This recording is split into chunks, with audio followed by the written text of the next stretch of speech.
everybody, to another episode of Candidly with Coffee.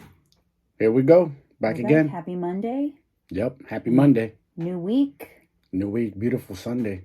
No, it's Monday. I mean, it's Monday for them, but we're recording this on Sunday. I'm just saying it's a beautiful Sunday. We face a window, so we get to see how it is outside. Yeah. It's a beautiful blue, sunny sky day, which is nice. That always helps the mood a little bit. Oh, of course. Cheers. You got your coffee? I only like the rain when I'm in bed. Is this your first coffee of the day? Second. And I've got my double shot of espresso. I like it black, like my soul. I don't like my espresso sweetened at all. Sometimes I'll do whipped cream. That's good. I like cream in my coffee. If I drink hot coffee, fun fact, I like it black. No sugar, no creamer, nothing. No sweetness. You're a beast for that. I'm a coffee drinker way longer than you. I don't like it black.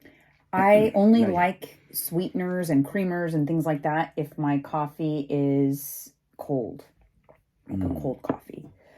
But, yeah, so I kind of was laid up yesterday. Yes, you were. Yeah, you guys, I had the weirdest thing happen, and I'll share it because it boggles my mind still, especially now today. It really boggles my mind. So Saturday early morning, 5 o'clock in the morning, I took the dogs out, and I was wearing my little UGG platform slippers, and then there's a welcome mat outside of my front door, and that's kind of a high welcome mat too. It's chunky, and I rolled my ankle on the welcome mat. And I kind of caught it. So I felt like, ooh, I think I caught that before an injury happened. But it was a stinger. You know what I mean by a stinger? Yeah. Like I felt it. But shooting pain. As soon as I shook it off and I'm like, I'm good. Whatever. So then a few hours later, I went to work out at Orange Theory. I didn't even think about my ankle because I didn't feel it at all. I didn't feel it during my workout. I had an amazing workout. I came home from the workout, did errands, did laundry, was all over the house. No issues. Never felt it. Sat down for the first time, and within like a minute, it was hot, like fire, like heating up. And I was like, what the heck is going on with my foot? I hadn't even remembered what I did. And then the throbbing pain started, and I'm like, oh, shoot. I wonder if I caused some damage when I rolled it. Of course. So when I took my shoe off, it swelled.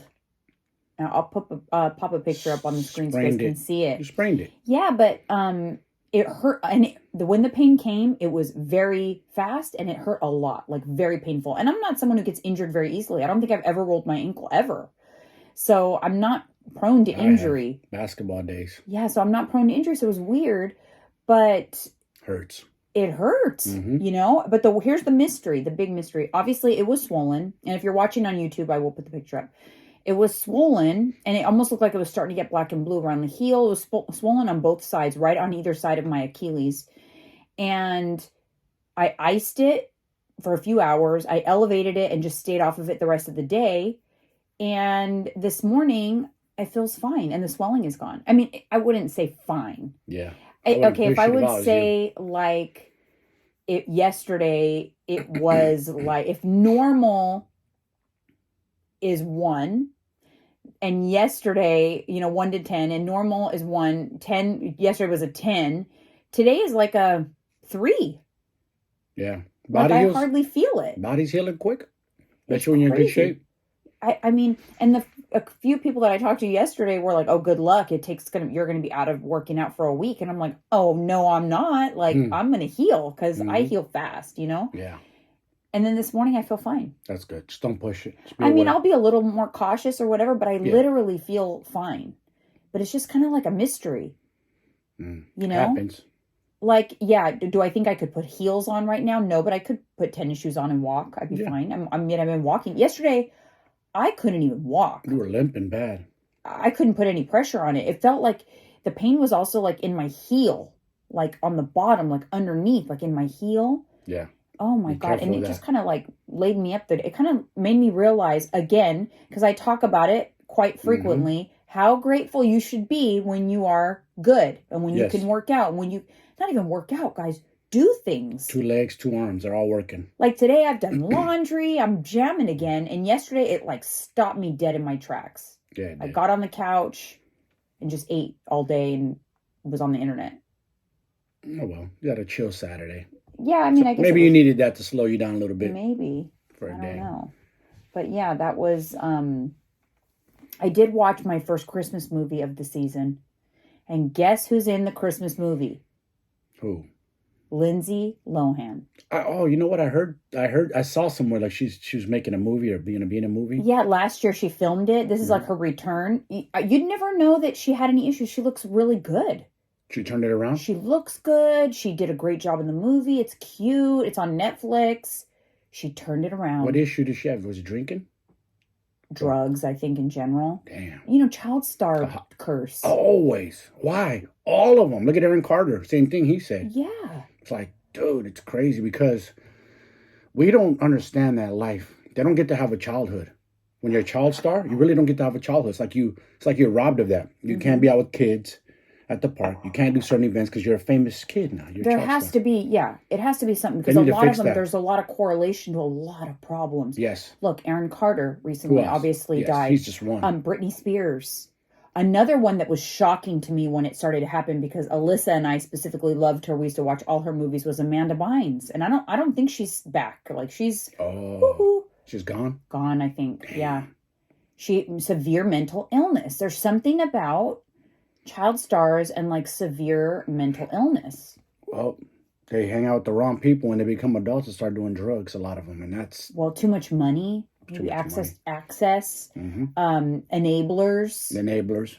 You know, I don't know, but it's sad. What the heck happens to child stars? And it makes you think, like, what can people do to get in front of it if their child is an actor or actress or whatever? Like, how can they get in front of that? Yeah, and I think too, a lot of these parents, they get used to that money that their kids make, and they push their kids excessively hard. Supposedly, Aaron Carter, his parents took his money or something like that. Damn, see what I'm saying? It always happens. You hear this a lot. They take advantage. Like the kid you had, the kid made it, but because the kid's a minor, you're taking all his earnings away. Like, that's not cool, man. Like, okay, I get it. You're his parents. Get something, but put something away for your kid. Let him stack up, you know? Yeah, for his future. I don't know. I mean, maybe as parents, if you're management of them, take your 10%, but then protect their funds elsewhere. Yeah, don't rob them. That happened also to like Gary Coleman. He was like another famous child star. I met that dude. Yes. Different Strokes. Yep, I met him. A lot of those stars back then, actually, the sister from Different Strokes. All three of them had issues. The three kids. Mm-hmm. Todd Bridges. He turned it around. But he turned it around. Mm-hmm. Good for him. He was on Big Brother, Celebrity Big Brother, and I watched him. He turned it around, but he struggled, and he's, lost all his money, all of that. Sad. Gary Coleman obviously had massive issues. Same thing, lost all his money. I mean, he was like a mall security at one point as an adult. Yeah. Gary Coleman. Yeah. And then I can't think of her name, Dana. I think it was like Dana something, but the sister, Kimberly, on the show died of a drug overdose. Sad. And then look at like the Demi Lovato. A lot of like, just a lot of... She struggles so much. Demi Lovato flip-flops so much. This, that. I'm this, I'm that. She struggles with mental illness of some sort. She has it bad. What I don't like about her is she's trying to push her ideologies on people. Like, yo, she does. Like, yo. That's your ideology. Just keep it to yourself. She has like very strong convictions, which is fine. But then she thinks it's the end-all, be-all. These celebrities think they can just push their ideas onto us and we're supposed to follow and listen. Like, nope. Yeah, like, I don't know. It was a while back where she made a scene in a yogurt shop or something because they did have, I think it was because they did have like sugar-free options or low-fat options. She said that was like a bad message or something. It was really weird. Man, shut up. She had like a meltdown in like an LA yogurt shop. Because she struggles with her own weight. Yeah. It's her own demons. So when people do that, they lash out at people, it's yourself. You better look at yourself in the mirror. Mm-hmm. I hate people who do that. You lash out at people like it's their fault the way you look. Yeah. That's your fault. Nobody puts a gun in your head and makes you eat things. I don't know, and I'm conflicted. So, on a good note, I recently have been hearing a lot about the rise of the mature influencer, which I would consider myself a mature influencer. Yes. And they said because they see what happens is trends in Hollywood end up migrating over to social media, and so they're seeing the trend in Hollywood is the glorifying older women. So like the J-Los, the Jennifer Anistons, the, just older women that look amazing. Older women are sexy. I don't care what anyone says. And that they're saying that there's going to be this rise of senior influencers in social media, which is good for me. And the person that this marketing expert I was listening to, she said, It makes sense too, because if you think about an influencer, it's someone you want to get advice from. Yeah. A beauty advice, makeup advice, fashion. Don't you want to get advice from someone who's like had experience? Exactly. Like life experience. Versus someone in their 20s. Yeah, so I thought that was cool. So that's good for me, because sometimes I feel like, sometimes I have those moments thinking a little bit of imposter syndrome, thinking like, am I too old to be doing this? You know what I mean? Nope.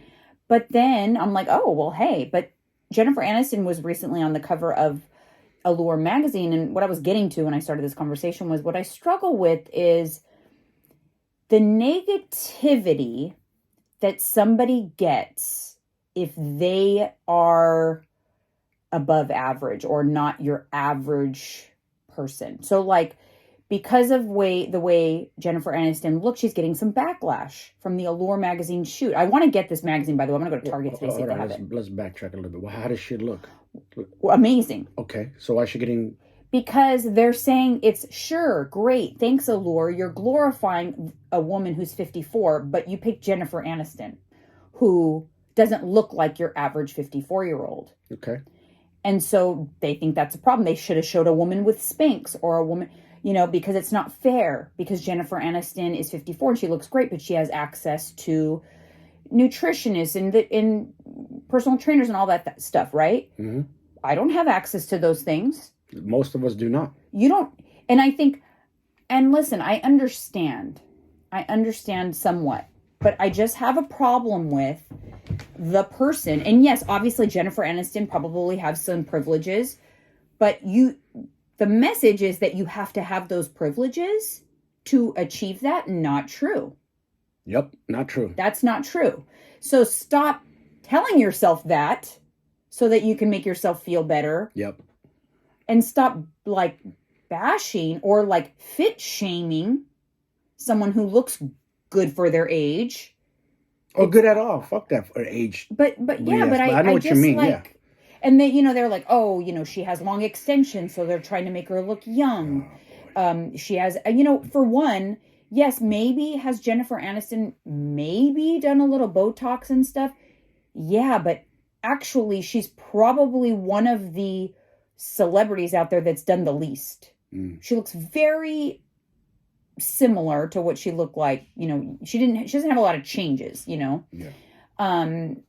her body. Her face hasn't drastically changed, and she's always had a slender, fit, lean body.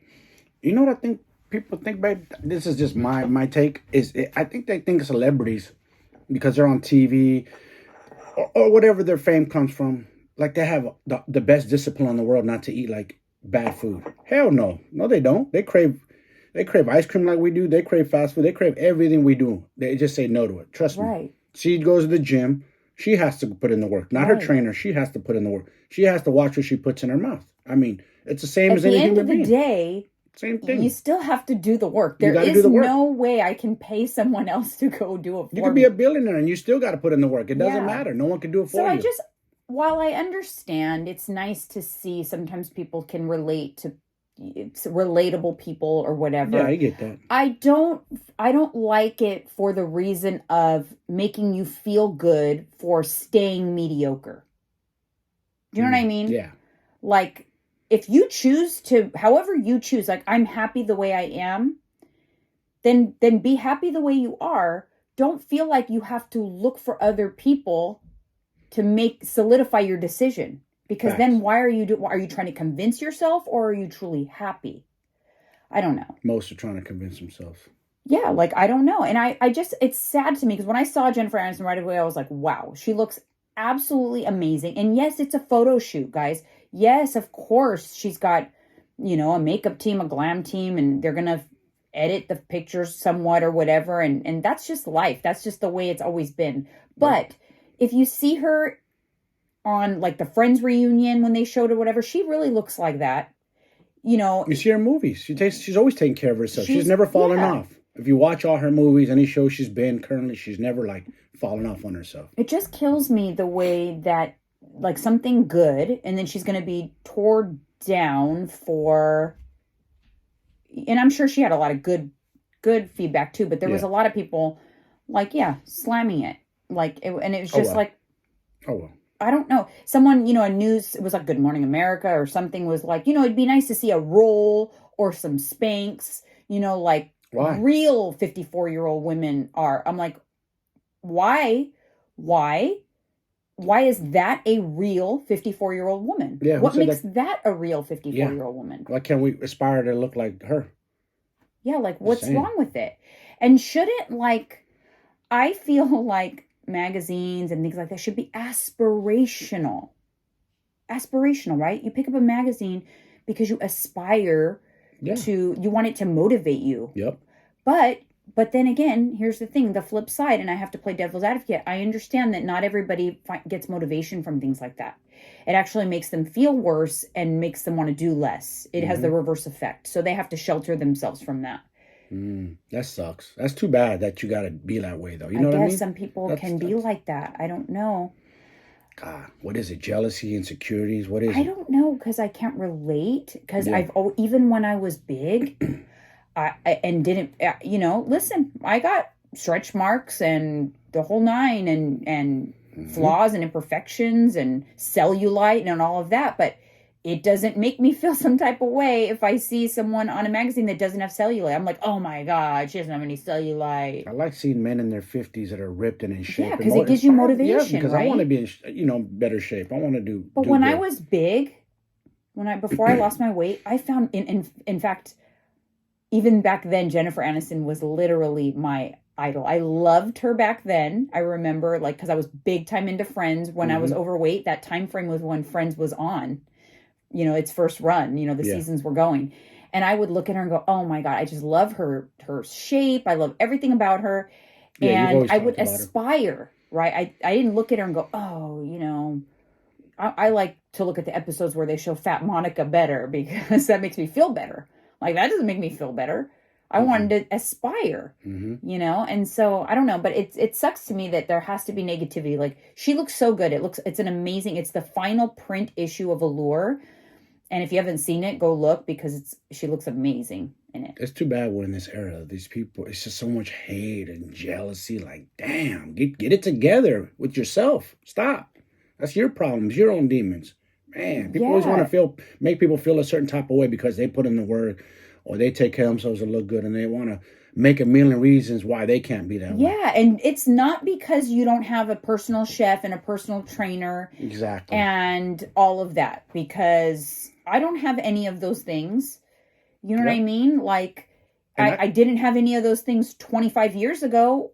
I was a struggling, a mom, working full time with a baby, very young, living on my own for the first time. And I had no resources at all. And I didn't open magazines and talk crap about the people in magazines because, they just look like that because this, that, and the other. Because what is that going to do for me? Nothing. That is not going to help you. Nothing. Does nothing. So don't do that. No, it's dumb. Why do that? Yeah. For what? What are you going to get out of it? Is that going to make you feel better? Because you want to belittle that person because they look a certain type of way? Is it their fault? Because they're putting in the work and you're not? Sorry, that's your fault. Look in the mirror. I don't know. It's just crazy to me. I feel sad because when I saw it, I was like, oh my God. And I saw it on her Instagram and I thought, oh my God, it looks so good. And then, of course, I see the backlash. Always. And I'm like, oh my gosh. It's all majority celebrities. You can't do nothing right. Like you said, the Kardashians, it's always something about them, right? Oh, people always have a beef or a gripe or something. They hate them just to hate them. Yeah. But they hate them because it's jealousy. Yeah, like, okay, so and they always use that sex tape. Oh, she's only famous and rich because they did more than that. There's plenty of people that have had sex tapes that did not become billionaires. Exactly. I'm sorry. More famous people. Pamela Anderson and Tommy Lee. They're both way more famous. They're more famous. They're not billionaires. In that era, they were way more famous. Yes, exactly. So so what? So is that a bad example that she turned maybe who knows what happened with it, whether it was a bad decision or a bad, plan or whatever it was. I don't care, to be honest. But the fact is they capitalized on something that was, that's it. Interesting situation. Yeah. Whether they set it up or not, I don't care. It makes people have to let go of that. It has no impact on your life. Exactly. None. So let it go. Yeah, why are you holding on to that? Worried about that? I don't know. Because again, it makes them feel better. Oh, I'm just not a billionaire because I didn't sell my soul to the devil with a sex tape. That's why I didn't succeed. That's why I don't have a plane. And then people talk shit because they get mad because, oh, they flaunt their wealth. Why does it bother people, though? So what would you like her to understand. do? Go move in the poor neighborhood and pretend she doesn't have wealth? I mean, yeah, what do you Why want do them you to do? never hear, you see Jeff Bezos on a yacht, like a freaking crazy ass yacht, and you never hear people say like, oh, he's flaunting his wealth. But the Kardashians have a private plane, they're flaunting their wealth. You know what I'm saying? You got to think about that for all the people that are, oh, equality in men and women. It's like, it's because they're women? I don't know what it is. Well, part of the game when you're wealthy, they say you're successful, is to be, the way you become more successful is you network with other successful people. And how you do that, they see what you're driving. They see for men, they see your wrist, your watch on your wrist, little things like that. Know. So you're in the club, you know? So Yeah. you're part of that club. Yep. You're not going to just take some dude on the street corner, doesn't know nothing about business, and all of a sudden be part of the club. No, you got to work your way up to that club. It's special. It's a special club up there. It's lonely at the top. Yeah, well, Kris Jenner, she just did a master class on how to succeed in business and stuff. And what she said was, her quote was, if someone tells you no, you're asking the wrong person. Mm-hmm. I like that. Yeah, so it was interesting. But again, it's just, I know people have whatever reason, they have like this visceral reaction to the Kardashians, but I just can't, I guess I can't grasp it because it doesn't impact, their wealth doesn't impact me. No. And if it affects you, don't look at their page. Don't follow them. Anything that affects you negatively, don't follow. Don't follow it. If it messes with your mental health, don't follow. So moving on, speaking of like mental health and still celebrity stuff. So I know I showed you the commercial, but Jessica Simpson got a bunch of backlash. Oh yeah. Because she looked really strange in her yeah, her eyes look sunken into me. Okay, so in her Pottery Barn ad,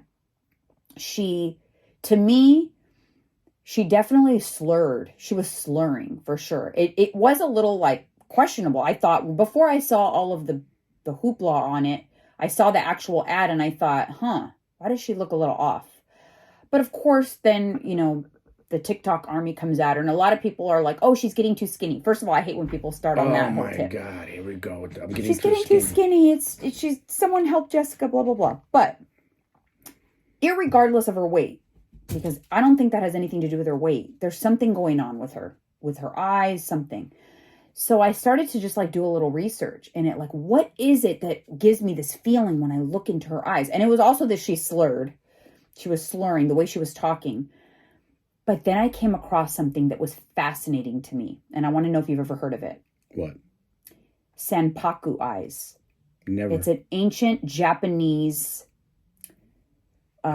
never. Like, I don't know what you call it. Japanese something. Where they say that Sanpaku eyes is... and I want to make sure I'm going to pull this up here so I can see Never heard of it. So I can make sure I'm not getting this. Yeah, Sanpaku eyes. It is an indication that something bad is going to happen for somebody. So... And it's Japanese? Yes, it's an ancient Japanese thing. So it means that... So it is normal. And for you guys who are listening, you might want to go watch the YouTube video of this podcast episode, because I'm going to put up some visuals on the screen. So what Sanpaku eyes is if the whites of your eye, if you can see either the top or the bottom when you're looking straight, if you can see the bottom or the top, it is usually like an indication of something bad is going to happen. Wow. Or you're going to meet an untimely death or something is going on. Now, if you dive a little deeper, scientifically, the reason for that is there could be some medical conditions or some things that happen in your endocrine system that actually cause your lower eyelids to drop, or like issues with your eyes or diseases and conditions that then obviously would make sense as to why it would support that, why something bad happened. So it could be like certain drug addictions, alcohol abuse, food intolerances, diseases like, Graves' disease and things like that. Yeah. Or mental illness also. Oh, wow. Or like psychosis. And so I dug a little deeper. And so I'm going to show you Jessica Simpson's, what her face looks like. She has that, and also that sunken in, like something is going on. So either it is she's relapsed, I'm speculation. This is my opinion, just an opinion. But it could be like an indication of some sort of relapse or mental health or some sort of medical condition, or in the ancient Japanese, folklore, whatever you want to call it, superstition, that she's just going to meet an untimely death or something bad is going to happen. And you guys, there is lots of history like to support it. Damn. So like Marilyn Monroe, JFK, John Lennon, Princess Diana, they all had the Sampaku eyes. Damn. So I'm going to trip you out right now and That's bring you crazy. into it a little bit. So when you were going through your mental breakdown, Yep. I did start to notice something with your eyes. Before I knew what was happening, I noticed something with your eyes. Yeah. So what I did when I found up the Senpaku eyes, I looked up photos from that time frame with you. And in the photo, like a few days before you had your breakdown, you had the Senpaku eyes. I think I've seen that too when I looked at myself in the mirror. And I'm going to put the photo up here, you guys. You're going to show people? Yeah, I'm going to show them. It was a picture of me and you. You were taking a picture with me in the gym. This is 3 days before. We were taking a picture in the gym because I was shooting some content for a brand deal. Yeah. And I remember looking at that picture and it concerned me. Wow. Something was not right with your eyes. And I noticed it beforehand too. I noticed it in when we had gone to Alcatraz, and I noticed it. Just something didn't look right with your eyes.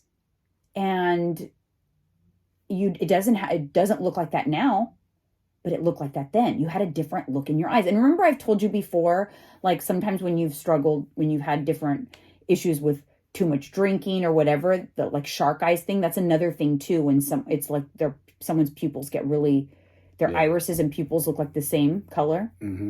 But isn't that interesting? That is interesting. Did you notice anything with your eyes back then?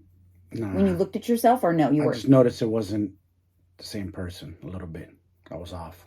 I looked in the mirror, like, I didn't notice it sunken, but it freaked me out, because the reason why it made me think to go back is because I remember I had like this feeling in the pit of my stomach. Like I remember even looking the photos we took in the gym that day.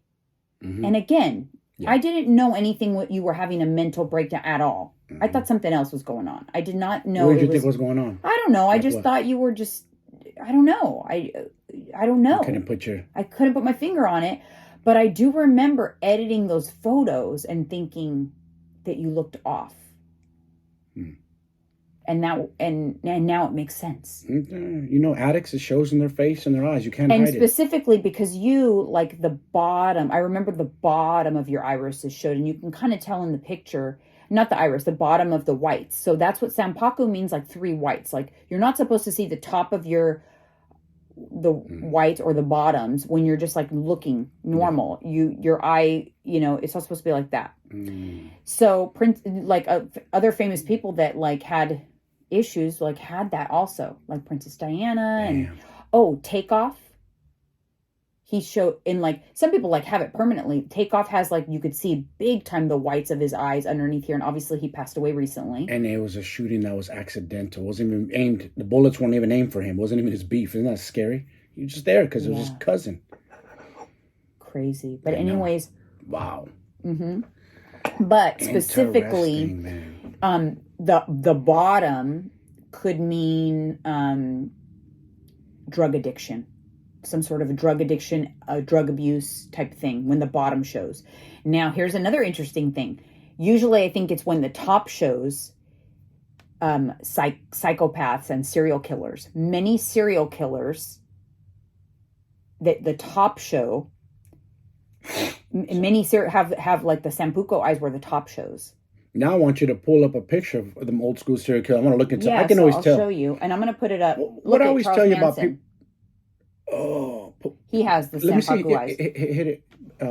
Make it big. So like Charles Manson. My wife's going to probably show and you guys I'll this. put it up on the YouTube screen. So see how you could see the top, the top of the white. Yeah, and he looks psychotic in that So Charles picture. Manson, Princess Diana, you can see the bottom. See the bottom? You could see the bottom.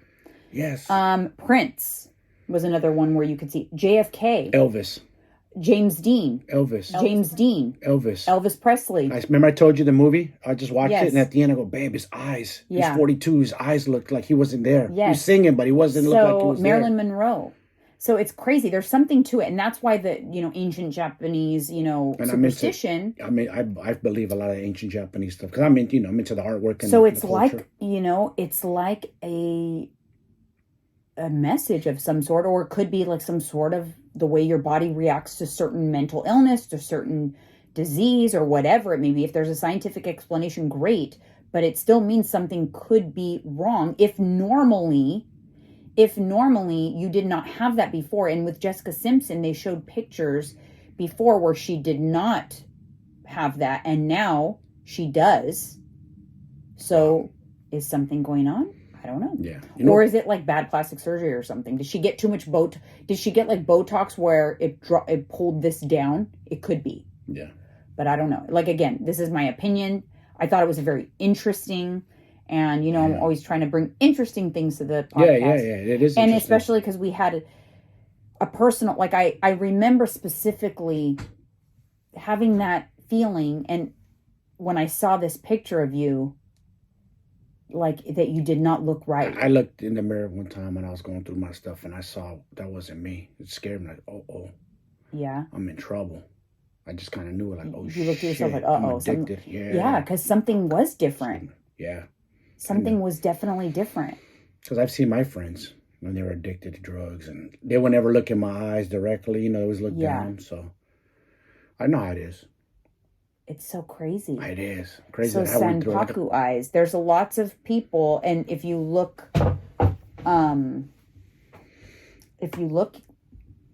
pay attention. It's interesting. So crazy. I know That's called Sanpaku eyes. And there's another one called seppuku. Oh, Abraham Lincoln also had them. What were you saying? Seppuku? I don't know if I said it right. You'd have to pull up. But basically, the Japanese, not modern times, but back in the days, like the samurai warriors, always believed death before dishonor. That's why a lot of them, if they lost in battle or they dishonored their dojo or whatever, they would commit suicide. It's called seppuku or something like that. Oh, is that what death before dishonor means? I want that tattooed on my It means that before, like, what does it mean exactly? Like, or if you're like, back in the days, like if a samurai warrior dishonored his...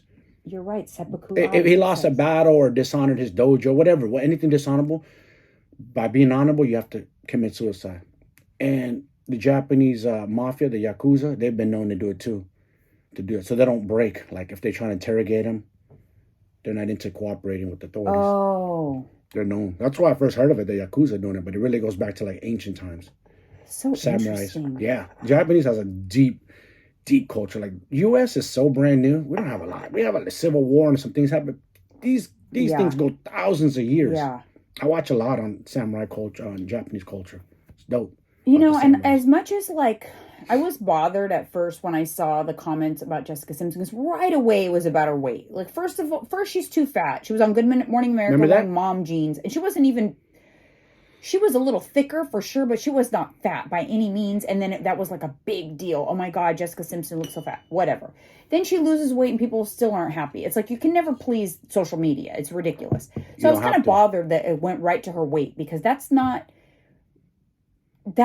what I saw. It had nothing to do with her weight. And yeah, obviously her face changed. It's thinner, but she even came out with another video, like saying, hey, I'm seeing all the talk on social media. And, she was talking about how it bothered her, and she's saying in this post. But even in that video, she still had that look in her eyes. It's almost like dead eyes. Dead eyes, yeah. That's how I would describe it.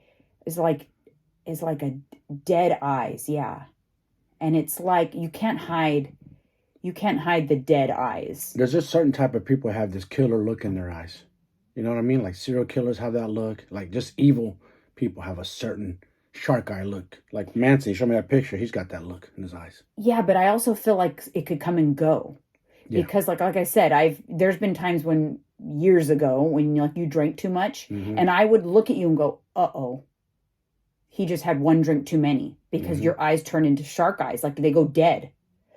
And I've always been able to tell by your eyes, like, oh boy, he needs to stop drinking immediately because it's no bueno. He's past that point. Yeah. And the shark eyes, though, was different than the psychosis eyes. Those were Sampaku eyes, where in person, I remember you looked like I could see the bottom of under your iris. I could see the whites under here. So like this was down a little bit. Yeah. And you can see it in the picture. So if you're listening, you might want to head over to YouTube and watch this. So I will share the photo. Crazy, man. But isn't that crazy? Yeah, it is. So like... You taught me something new. I never knew about that. I thought that was so interesting. So now I love learning new things. Me too. And so it just makes you aware. Because I have always noticed, like I can tell, and I do feel like it's health related. There's also health related things. Because I also noticed my mom, a change in her eyes. I noticed like her eyes changed.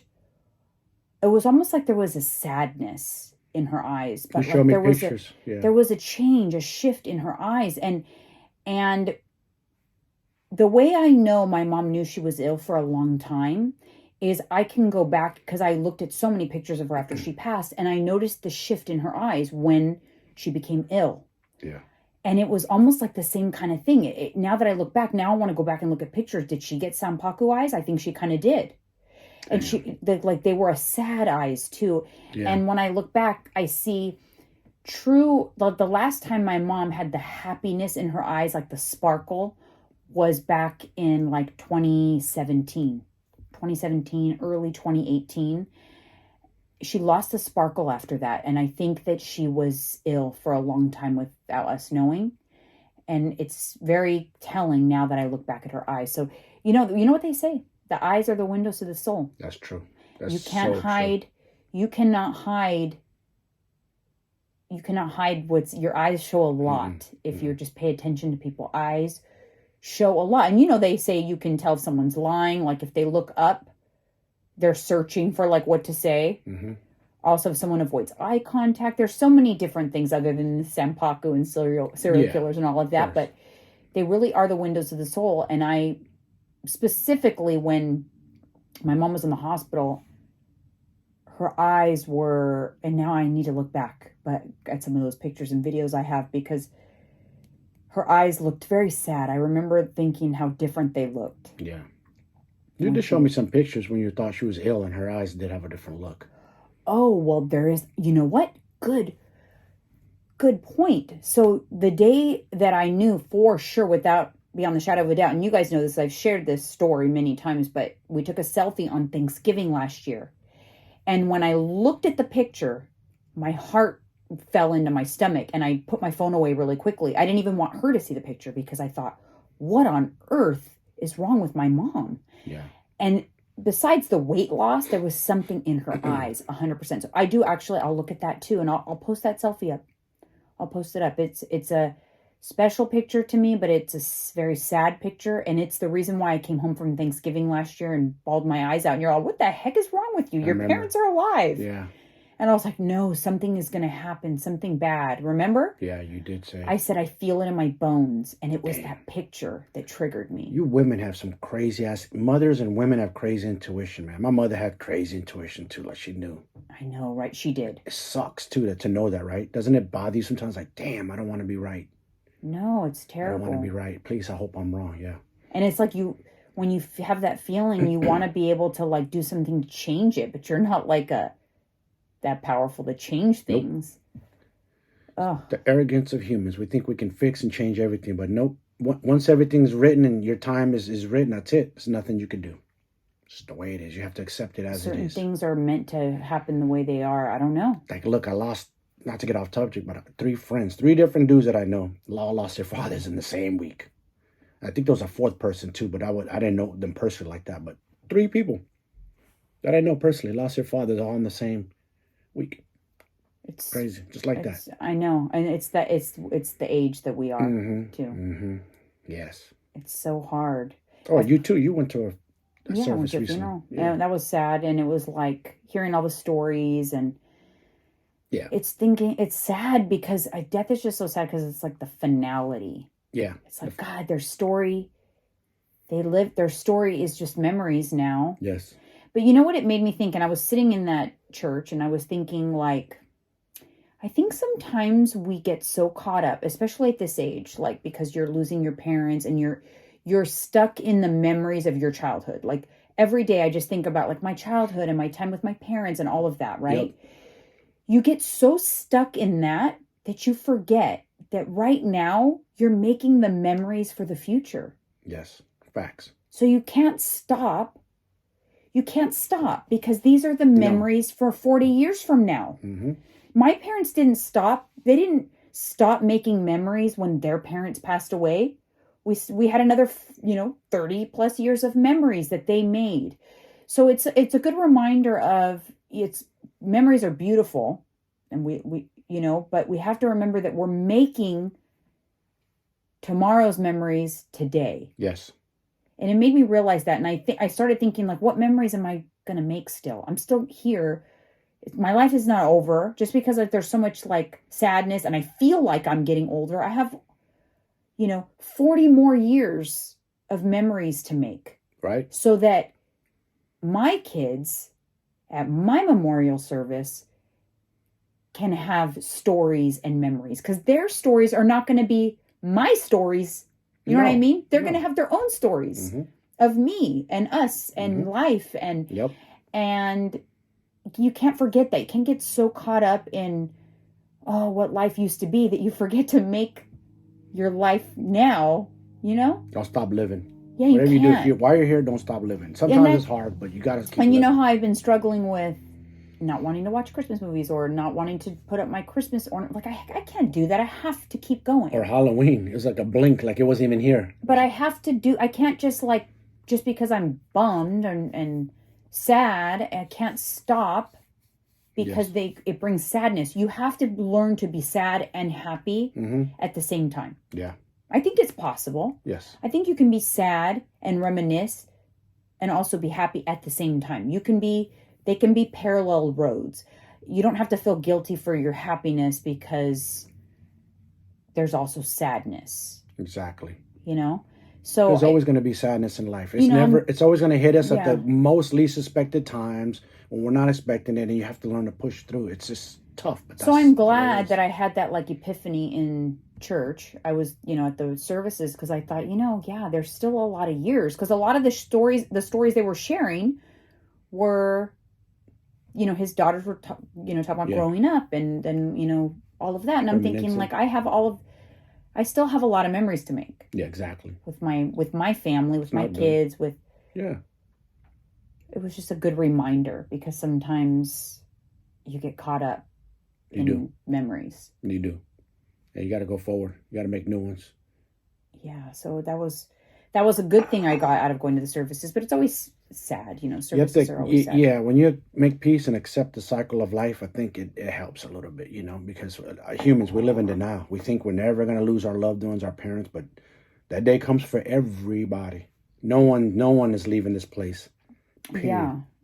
So you just have to make memories. And that's what I always think. Like I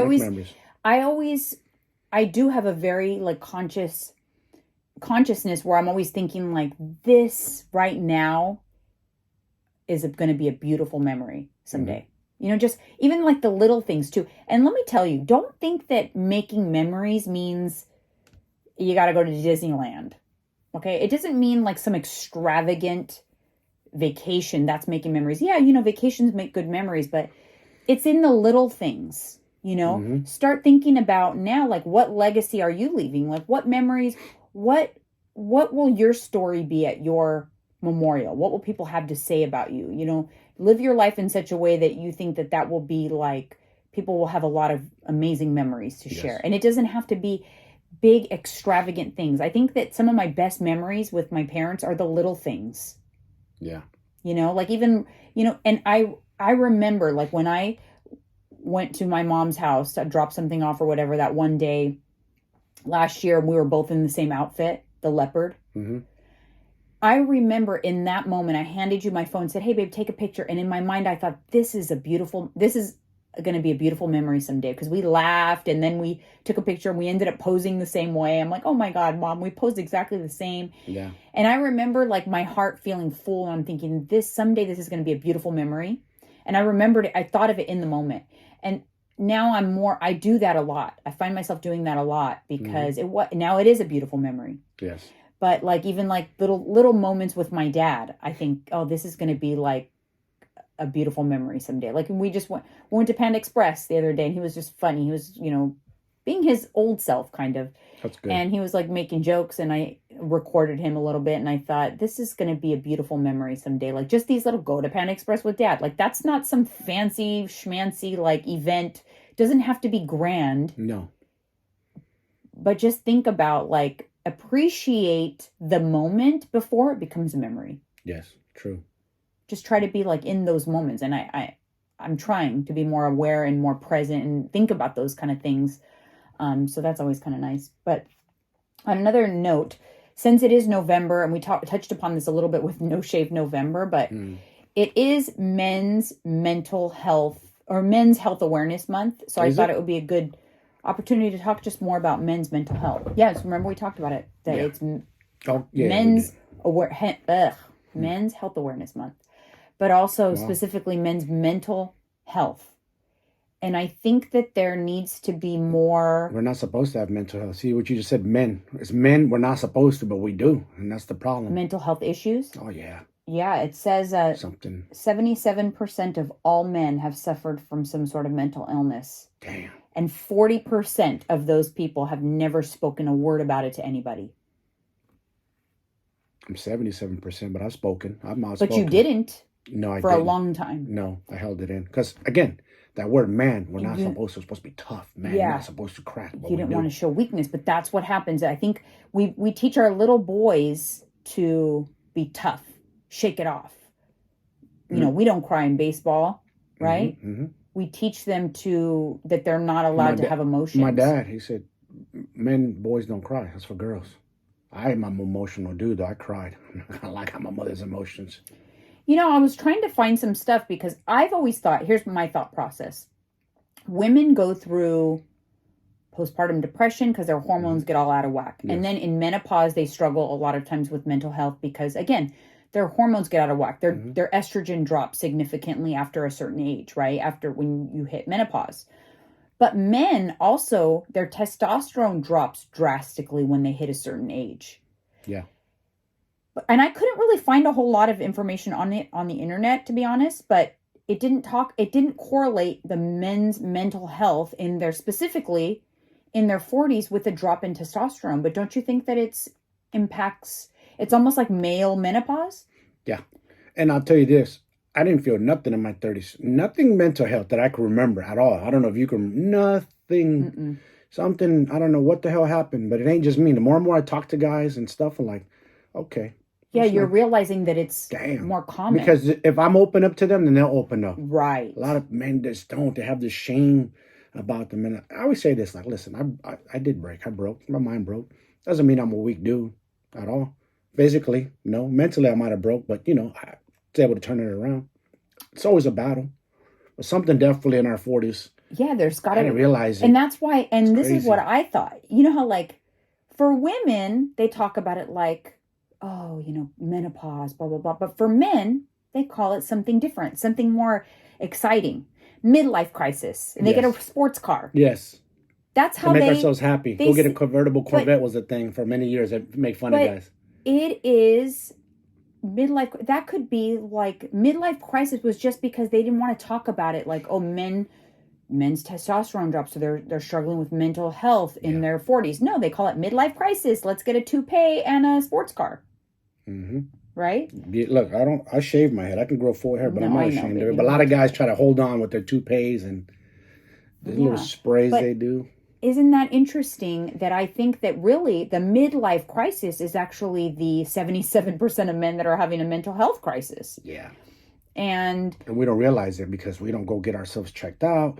We don't talk to therapists, really. Men don't have therapists. Women is more common. No, because it's seen as an embarrassing, and there's just a negative stigma attached to men saying they're sad or depressed or whatever.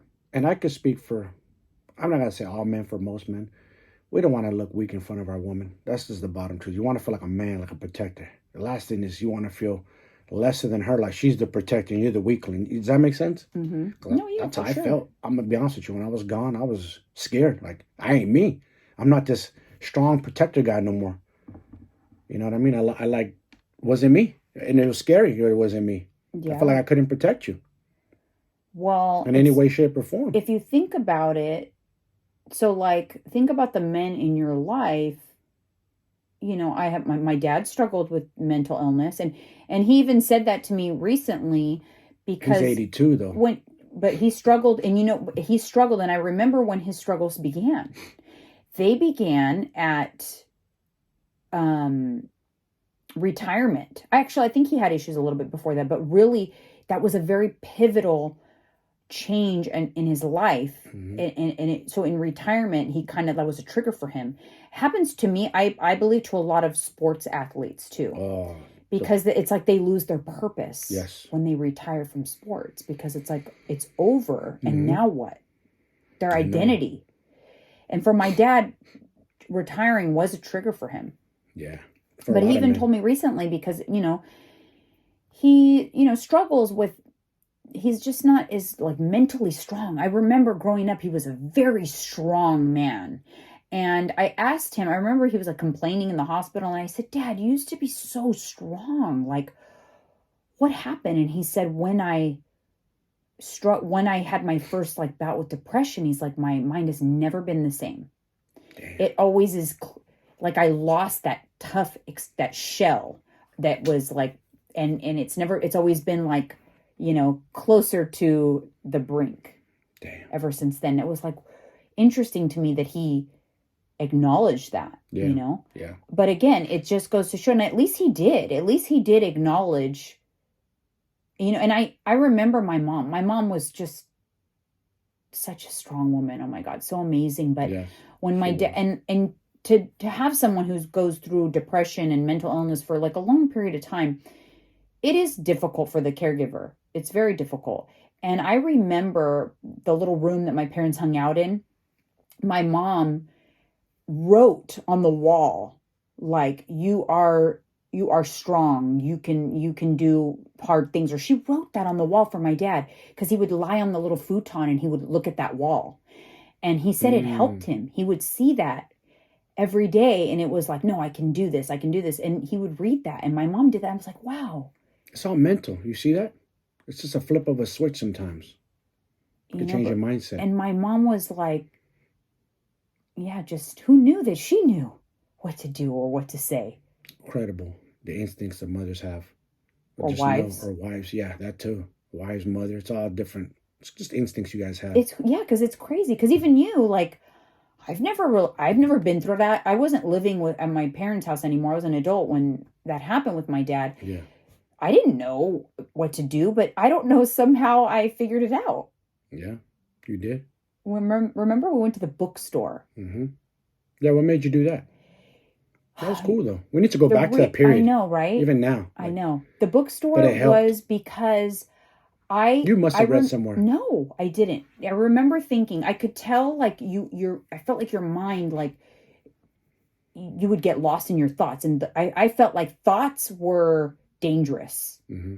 That's what I felt. I thought thoughts were dangerous. They are. So, and I would think, like, and TV was too much commotion for you. And I wanted to get your mind off of your thoughts. And for me, when I read, I'm immersed into a different world. I'm not in my own brain. I'm literally in the story of whatever I'm reading. And it's like an immersion I do that too. And so I thought, if I do that, if I'm reading something that immerses me and I can't think about anything else, you don't think about your appointments, you don't think about your life, your stress, you're literally just reading your book. I thought maybe it would work for you. So piled you into the car and we went to the bookstore, and we did that like every couple days for a couple months. And we bought so many books. I even joined the book club, and you read and read and read. And you would just read all day, and it worked. Because it took you out of your own head long enough for your brain to heal. And then you just got into all these other books. Yeah, it's true. But I don't know how on earth And that came eventually, to remember me. you got me to the gym and I was like, That took a while. That yeah. took like a few weeks, a month, I think. Was it? After about a month, I forced you and you weren't happy about that. But that, I wasn't? no, you How didn't was I want to acting? go. I didn't want to go? Mm-mm. Glad you did. So I No. just needed to get that little momentum again, little by little. Yeah, because little by little. And then you look, I do remember telling you though, I said, someday you're going to be able to look back on these days and tell your story. Remember, I would tell you that, and you'd be You like, did. I hope so. I hope so. So I'm like, someday you're going to get out of I was this. scared. I wasn't sure if I was going to try to do it to myself for getting those thoughts. Well, I did worry because statistically, just so you guys know, suicide attempt that's failed, statistically, in the first year, they will try again. Yeah. More often than not. So that first year is critical. Mm-hmm. It's really critical. But I remember telling you, someday you're going to be able to look back on this time and share your story. Yeah. And part of sharing my stories, I've always hoped like I can help others, because we're not alone, man. It's okay. You know what I'm saying? It doesn't make us any less than of a man. It's just the way our hormones change. What'd you say? Midlife crisis? Menopause? Yeah, whatever you want to call it, something happens. There's Something a reason did happen. statistically, because it's a lot of pressure on men. It's usually about finances, about work, about their relationship, whatever it is. Mm-hmm. It's a lot of pressure, and regular life pressures, and then you layer in hormonal changes, because I do feel that impacts it, like lower testosterone. You layer that in, and then like a trigger event. Yeah. So, someone might be on the brink or struggling, but they don't go into full-blown breakdown unless there's like a trigger event, maybe a loss of a parent, maybe you get laid off of your job. Something happens at a pivotal time where you're already on the brink, and then that's where you have those suicide statistics. Mm-hmm. Because it's almost like twofold: men attempt suicide over women. That too. That does happen. And the dangerous part about that is sometimes they take the woman with them before they take themselves murder out. Suicide. Yeah, that happens a lot. Yeah, so it's usually the husband too. Isn't that crazy? Or the boyfriend. Yeah, significant I'm other. Sure if you're the sad thing is, the scary thing is, as a woman, statistically, you have a higher chance of being murdered than men, and you have statistically you guys a murderer, of being murdered in relationships. And the murderer is a significant other. Yeah, it's scary, huh? And your statistics go up. The chances of you being murdered go up significantly when you are pregnant. Really? Mm-hmm. Pregnant? Because I think a lot of people kill pregnant women. A lot of it's like triggers like a boyfriend doesn't want the baby. I don't know, but that's statistically. Damn. So like the Lacey Peterson, she was pregnant. Yeah. Maybe he wouldn't have killed her if she wasn't pregnant. Maybe he would have just divorced her. Mm-hmm. But he didn't want an 18-year bill. It was financial. That's driven, crazy. Probably, So it just goes to show you that, it's crazy. That's why there's a saying, a jokingly saying, not serious, but I heard, cheaper to keep her or just get rid of her completely. Oh. Instead of divorce. Well, yeah, there's also a saying, there's a thin line between love and hate. Mm-hmm. It's a thin line. I didn't understand that when I was younger. I do now. Yeah, crimes of passion. There's literally you actually get leniency in sentencing if there's precedence for if they can deem a murder or whatever to happen in the fit of passion. Like a psychotic breakdown due to passion. It's like a temporary insanity. Yeah, they do play that a lot. The temporary insanity. So you get sentencing leniency if they can establish that it was a crime of passion or in the temporary insanity type of thing, rather than a premeditated murder, like murder for hire or something like that. Yeah. Interesting. It's definitely worse when it's murder for hire or you premeditated it 100%. Yeah, for sure. So like I said, if a lot of times the defense is they're just trying to prove that it was a crime of passion so that they can not get the death penalty or something. Yeah, temporary insanity. You hear that a lot. But anyways, I guess it's just, and I'm going to put some, a number for like if you're struggling with mental health down in the description. It's important to know you're not alone, and for women too, but specifically men right now because it is men's mental health awareness month. It's just important because, you know, I've had my dad struggle with mental health. You have struggled with mental health. You know, I'm sure everybody, and that's the crazy thing, everybody probably knows somebody. Oh, of course, 100%. Nobody's exempt from this. I didn't used to understand it when I was younger. I thought I was bullshit, and people were just like, "Oh, I had a breakdown." This and that. Yeah, whatever. I'm sorry for ever thinking that way because, man, it happened to me. It's the truth. Yeah, we're human. We you can know what break. They say: don't throw stones in glass houses. Facts. Don't, because you just don't. You don't know until you know. Yeah, if any men listening to this, man, it's okay. Talk to your buddies, talk to your wife, talk to somebody. Let them know how you're feeling. One thing I wanted, because there's been so many, you know, but one thing I want to make sure I leave you guys with out of personal experience. Somebody who is about to attempt to take their life doesn't look like what you think they would look like. Nope. They're happy, laughing, joking, making plans. They don't look suicidal. Posing for pictures, going smiling. out for drinks, going out to dinner. They're doing all the things. Don't think that they're okay because they don't look like someone who would take their own life. Just remember that. If you see anything or if you feel anything is not right, make sure that you get them help because it doesn't look like what you think it looks like. And that was something that I'll never forget. And that's always something that I like to tell people. And this goes for like parents with teen children, teenagers, because teenagers, think about any time in somebody's life that they're going through hormonal changes. I think that that's when people are most susceptible. So teenagers, women who've just had babies, women in menopause, men in midlife crisis, menopause. Those are all pivotal times in someone's life. So look for anything that doesn't seem right or whatever and get them help. Get them to talk to somebody because you could be saving their life. Yes, you can. All right, you guys, thank you so much, and we will see you on the next one.